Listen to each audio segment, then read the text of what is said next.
त्यांची न्यायालयीन कोठडी सुनावण्यात आलेली आहे।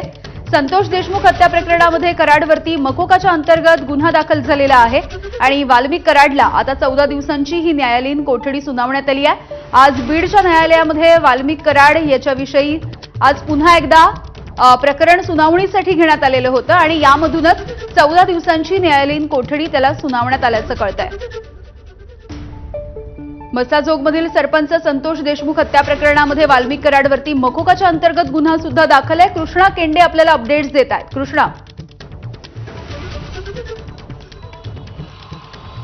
जो मकोका अंतर्गत गुन्हा दाखल होता त्या सगळ्या प्रकरणामध्ये आता कोर्टात काही वेळापूर्वी सुनावणी सुरू झाली आहे आणि जी माहिती मिळते आहे त्यानुसार या सगळ्या प्रकरणामध्ये 14 दिवसाची न्यायालयीन कोठडी या ठिकाणी आरोपी वाल्मिक कराडला या ठिकाणी सुनावण्यात आलेली आहे अशी प्राथमिक माहिती या ठिकाणी कोर्टाकडनं मिळते आहे। व्हीसीद्वारे आज वाल्मिक कराडला या ठिकाणी कोर्टासमोर हजर करण्यात आलेलं होतं आणि या प्रकरणामध्ये आत्ताची अपडेट अशी आहे की 14 दिवसाची पोलीस कोठडी या ठिकाणी सुनावण्यात आलेली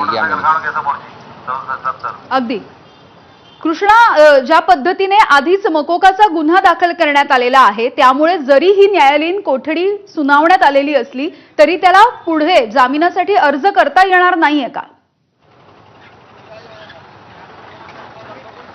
नाही, जामिनासाठी अर्ज करता येऊ शकतो, मात्र जामीन मिळणं अत्यंत कठीण असतं कारण मकोकाच्या या सगळ्या प्रकरणामध्ये जामीन मिळणं हे सहजासहजी शक्य या ठिकाणी नसतं। त्यामुळे साधारण 6 महिने तरी अशा प्रकरणामध्ये जामीन होत नाही। मात्र या सगळ्या यापूर्वी जरी आपण पाहिलं तरी वाल्मिक कराड याला जी खंडणीचं प्रकरण होतं या खंडणीच्या प्रकरणामध्ये देखील MCR झालेला होता आणि MCR मध्ये कराड याच्या वकिलाकडनं जामिनासाठी अर्ज केला होता, मात्र सातत्यानं 2 वेळा त्यांनी ती तारीख वाढून मागवलेली होती कारण या प्रकरणात आणि त्या प्रकरणात एकत्र जामीन मागण्याची त्यांची तयारी होती असं त्यावरनं दिसतं आहे। मात्र या सगळ्या प्रकरणामध्ये जामीन होणं कठीण असतं कारण की या प्रकरण या मकोकाच्या अंतर्गत जामीन सहजासहजी मिळत नाही ही वस्तुस्थिती आहे।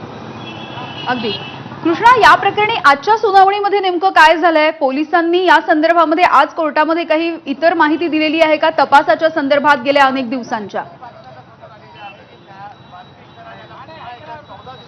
नाही, या सगळ्या संदर्भात माहिती दिली आहे का याची अधिकृत माहिती आली नाही। मात्र ज्याही वेळेस अशा प्रकारचे कोर्टामध्ये सुनावणी होते त्यावेळेस CID कडनं त्यांना PCR हवा आहे की MCR हवा आहे या सगळ्या संदर्भात मांडणी केली जाते। मात्र आता तरी या सगळ्या प्रकरणामध्ये कृष्णा, अगदी काही क्षणात